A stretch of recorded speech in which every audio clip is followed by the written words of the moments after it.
La lámina 48 nos muestra que vamos a empezar las pruebas de hipótesis. La lámina 49 ya tenemos un ejemplo. Queremos comparar el valor por metro cuadrado de los locales comerciales en una zona con otro valor cualquiera. Anteriormente construimos un intervalo de confianza para el promedio muestral que era entre 269.000 y 291.000, utilizando el mismo ejemplo de una lámina anterior. Específicamente sería la lámina 43. La pregunta es, ¿qué tan factible es que el promedio verdadero en la población de locales comerciales sea 255.000? En términos intuitivos sabemos que no es muy probable porque el intervalo de confianza, o el intervalo a un nivel de 95% de confianza, pues tiene como límite inferior 269.000. Estamos hablando aquí que ¿qué tal si fuera 255.000 el valor? Pero quiero un poco hacer énfasis en los números específicos que se van a utilizar. 255.000 está a 5.9 desviaciones de la media de la muestra. ¿Cuál es la probabilidad de que estemos a 5.9 desviaciones de la media? Vamos a la tabla Z, mirar la curva de distribución normal y vemos que la probabilidad es casi cero. Es más, el valor 5.9 no aparece en nuestra tabla porque el valor más grande que existe, como habíamos hablado anteriormente, es de 3.89. Luego sabemos con certeza que es casi cero. ¿Cuáles son los pasos para examinar una hipótesis? Primero vamos a formular la hipótesis nula y la hipótesis alternativa. Segundo, vamos a identificar cuál es la estadística que queremos comparar, normalmente la media. Tercero, o una proporción.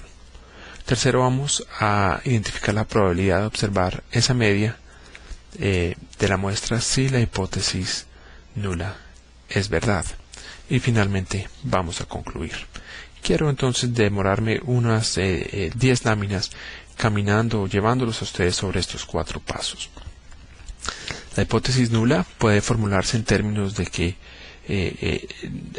nada ocurre para la población. Si tenemos un valor, sería la proporción en la población es igual a ese valor. 20% de la población vota. O una media. La edad promedio de los votantes fue de 25 años de edad. Igualmente se puede presentar en términos de la diferencia entre dos medias. Edad promedio de los votantes por el candidato A es distinta o es igual a la edad media de los votantes por el candidato B. En otras palabras, que la media de uno menos la media de otro es 0. En ese caso estaríamos diciendo que son iguales, o es 5. En ese caso estaríamos diciendo que la media de 1 es mayor a la media de 2 por 5 unidades, o es menos 5. En ese caso estaríamos diciendo que la media de 2 es mayor a la media de 1 por 5 unidades. La hipótesis alternativa, la hipótesis de la investigación, es la que nos interesa. Esa podía presentarse en términos, por ejemplo, de la proporción siendo mayor a cierto valor. Si anteriormente dijimos que la proporción de votantes era del 20%, podemos decir que la proporción es mayor al 20%. Este sería un test, una prueba, o generaría una prueba de una cola. ¿Qué quiere decir una cola? Acuérdense que yo he utilizado el término colas para describir los lados, los extremos de la distribución normal.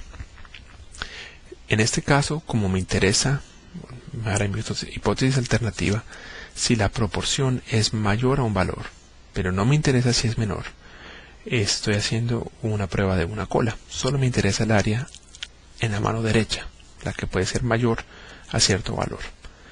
Si por el contrario, como lo noto en el segundo inciso, el promedio, por ejemplo, el promedio de edad de votantes es distinto a cierto valor, esa es mi hipótesis alternativa. No es mayor, no es menor, es mayor o menor. Entonces es una hipótesis de dos colas, porque puede ser mayor o puede ser menor, y en ambos casos sería distinto. En cualquiera de los dos casos sería distinto, para ser más precisos. O el tercer caso, si me interesa, es determinar si de pronto la media para muestra 1 es menor que la muestra para la la muestra 2, la media para la muestra 2, entonces yo podría generar, por ejemplo, una hipótesis alternativa que sería μ1 menos μ2 es menor a cierto valor, y eso me generaría un test de una cola. Pasando a la lámina 53, tengo que, a partir de la hipótesis y la hipótesis alternativa, la hipótesis nula y la alternativa, tengo que identificar la estadística a comparar. Es decir, quiero determinar qué es la comparación que voy a hacer. Qué tan lejos está el valor de la muestra al de la población, y es por azar o no. La pregunta es, ¿esta es una prueba de una muestra o de una prueba de dos muestras? Empecemos con una muestra. Simplemente sería decir, busquemos una estadística Z como una normal en la que encuentro x barra, o sea, se escribe como x barra menos μ sobre el error estándar. Siguiendo abajo sería x barra menos μ sobre s dividido por la raíz cuadrada de n. ¿Cómo resuelvo yo esto? Bueno, voy a asumir que la hipótesis nula es cierta, es decir, que la media de la muestra es igual a la media de la población. Luego, si asumo que no hay diferencia entre las dos, x barra μ se me vuelve 0 y tendría x barra sobre el error estándar. Para proporciones, la situación es idéntica. Es similar a despejar z en la fórmula del intervalo de confianza, simplemente utilizando p en vez de μ y utilizando la fórmula del error estándar. Esta fórmula viene exactamente del mismo origen de cuando describí el intervalo de confianza. Simplemente que en este caso estoy despejando para z. Anteriormente estaba simplemente pues encontrando o dejando μ disponible. El tercer paso es encontrar el valor p, es decir, la probabilidad. Esta probabilidad, este valor p, es el área bajo la curva que nos está interesando. Es la probabilidad de que la estadística sea resultado del azar o no, y la que nos lleva a decir si la hipótesis nula es verdad o si la podemos rechazar. Una probabilidad baja sugiere una baja probabilidad de azar, posibilidad de azar, y por contrario una probabilidad bastante alta sugiere una probabilidad de azar bastante alta, lo que no nos permitiría rechazar la hipótesis nula. Por el contrario, la probabilidad baja nos permitiría rechazar la hipótesis nula y de esa manera aceptar la hipótesis alternativa. Usando la distribución, ya sea t o z, en muchos casos será la t, en otros casos será la z, y esto lo veremos en más detalle luego. Vamos a mirar los valores críticos y en el caso de t, dependiendo de los grados de la libertad, miraremos si esta diferencia entonces es significativa o no lo es. Vamos a concluir. Si p es cerca a 0, se puede rechazar la hipótesis nula. Si p es cerca a 1, no se puede rechazar la hipótesis nula. Yo sugiero un p de 0.05 como la prueba fundamental. P tiene que ser menor a 0.05. Antes yo había sugerido 95%. ¿Cuál es la contradicción acá? Y realmente puede haber una contradicción aparente, pero no lo es. Anteriormente yo había dicho que queremos estar bastante seguros, queremos tener un nivel de confianza bastante alto, ya sea el 95%, tal vez el 99%. Eso es precisamente lo que estamos diciendo acá. Estamos diciendo que la probabilidad de que la estadística esté por fuera de la curva tiene que ser menor al 0.05%. Es decir, que tengamos un nivel de confianza mayor al 95%. Si utilizamos p menor a 0.01, estamos diciendo que queremos tener un nivel de confianza mayor al 99%. Luego estamos simplemente reiterando lo que habíamos dicho con anterioridad. Vamos ahora a un ejemplo, de nuevo, con los valores de locales comerciales en cierta zona. Habíamos dicho anteriormente, en la lámina 56 hemos dicho anteriormente que la media para la muestra de 400 locales comerciales era de 280.000 y la desviación estándar era de 85.000. Ahora hay otro poco de información útil.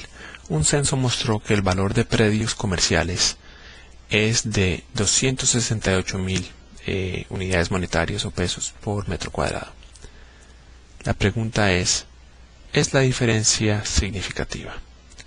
En otras palabras, la hipótesis nula sería que la media del estudio es igual a la media del censo, y la pregunta es si 280 menos 268 sobre 85 dividido por la raíz cuadrada de 400 es mayor o menor que los valores críticos. Eso nos da un valor de 2.82. Es una distribución T, estamos usando T efectivamente, aunque va a ser muy cerca a la distribución normal. ¿Qué grados de libertad? ¿Cuáles son los valores críticos para una distribución T? Entonces me tengo que ir a saber, tengo 400 observaciones, estoy estimando un promedio, luego me quedan 399 grados de libertad. La estadística T es de 2.82 y la voy a buscar en una tabla T que no se las he presentado pero que está ampliamente disponible, y eso les da una probabilidad menor al 0.01. Luego vamos a rechazar la hipótesis nula con un nivel de confianza mayor al 99% y vamos a aceptar la hipótesis alternativa. Ustedes podrán ver también en la lámina 56 una conexión, un link a un sitio de web en UCLA, donde está la distribución para la tabla T. En ese sitio de web ustedes pueden ver los valores de T, y quiero que tengan un poco de cuidado al interpretar esta tabla porque está presentada de manera distinta. Recuerden que para la estadística T necesitamos no solo saber los grados de libertad, no solo el valor crítico, sino también los grados de libertad. Es por eso que esta tabla se presenta un poco distinto y les presenta a ustedes el área en la cola de la distribución T. Ustedes buscan un valor crítico empezando, digamos, por la primera fila de ese sitio de web. Si no tienen acceso a internet, por favor sáltense este pedazo de la presentación. Pueden volver a él después cuando tengan acceso a internet para poder entenderlo mejor. Pero la primera fila muestra los valores críticos, ya sea 0.1, 0.05, 0.025, y para los diferentes grados de libertad. Si los grados de libertad son infinitos, los valores críticos que ven ustedes ahí son los mismos que corresponden a la distribución C. Es decir, a 0.025 el valor crítico es 1.96. Quiere decir que hay 2.5% de la distribución a la derecha del valor crítico 1.96. A 99% nivel de confianza el valor crítico es 2.326. Después de 2.326 hay el 1% de la distribución, y así sucesivamente. A medida que los grados de libertad se vuelven más pequeños, si tienen 10, 20, 30, ahí pueden encontrar el valor crítico para 0.05, 0.25 y otros valores similares.